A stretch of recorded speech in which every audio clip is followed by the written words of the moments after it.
in the cities, and those neighborhoods are gentrified. These brownstones, these beautiful brownstones, are suddenly really, really desirable. And Bed-Stuy, at one point I think I read it was the second largest majority black neighborhood in the country after the south side of Chicago. I think Bed-Stuy is also at the sort of epicenter of a lot of anxieties around gentrification because it is a neighborhood that has been so closely associated with like African American people, African Caribbean people in New York City, and now it's very much changing. Yeah, that's definitely right. I mean, 25, 30 years ago, this was a disinvested community, a high rate of crime, high rate of poverty, and it has totally changed where these beautiful brownstones are now so desirable and so expensive. And a 3-story brownstone in Bed-Stuy can sell for like $3 million.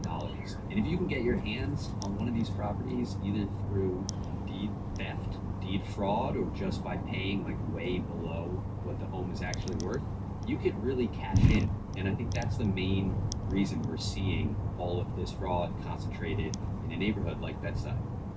David, you talk to a lot of people who've experienced deed theft, including a Brooklyn man named Michael Baker. There's also a documentary made by Brick, their Brooklyn Media and Arts organization, where Michael also told his story about deed theft.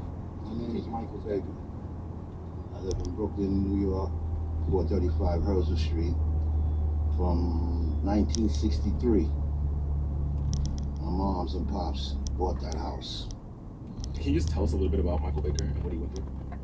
Yeah, well, I think Michael Baker's story is really frustrating, and I think also really representative of the kinds of fraud and deceptive tactics that we see throughout New York City, and especially in a neighborhood like he lives in Brownsville, which is right next to Bed-Stuy.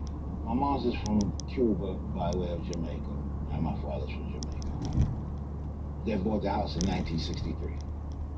My mom, when she first got this place, I think she said she got it for like $23,000. It was reasonable when she got it. I mean, we held on to it from that time until I got evicted. He says his father was behind on taxes when he inherited the property. He wasn't able to cover the tens of thousands of dollars in back taxes, so he, was looking for a way to get a loan. He says he connected with someone he knew, put him in touch with someone else he knew, we thought he could trust, who said, I can help you get financing, help you get a loan if you sign over the deed to your home, and we'll add you to this new third-party LLC that's going to be in control of the home. He says that didn't happen, that instead the people he transferred the property to then flipped it to another company for hundreds of thousands of dollars, and that it has changed hands multiple times, which creates this chain of ownership that can be very hard to untangle, especially when lenders get involved and make additional loans on the property. And he's just been stuck for now close to 7 years in court trying to reclaim the property he says he was wrongfully evicted from and wrongfully, what he says, stolen.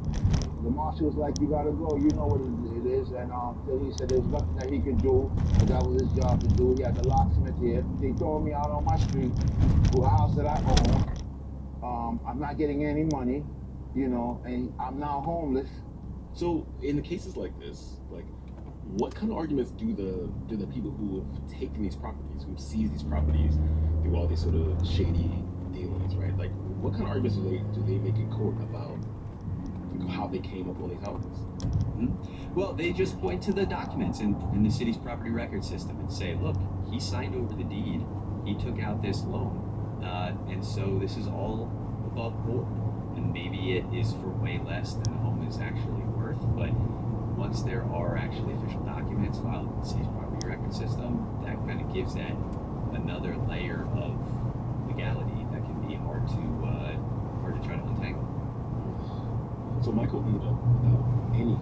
Is that typically what happens in cases like these? Well, it happens a lot, and so people who are the longtime homeowners, or they are the family of a longtime homeowner, and think they inherited the property, think they are entitled to it, they find themselves getting evicted because there is a new owner legally. And so it is relatively common. I mean, he has video from that day showing the marshals coming and the new owner. There's a dispute over the owner saying, I told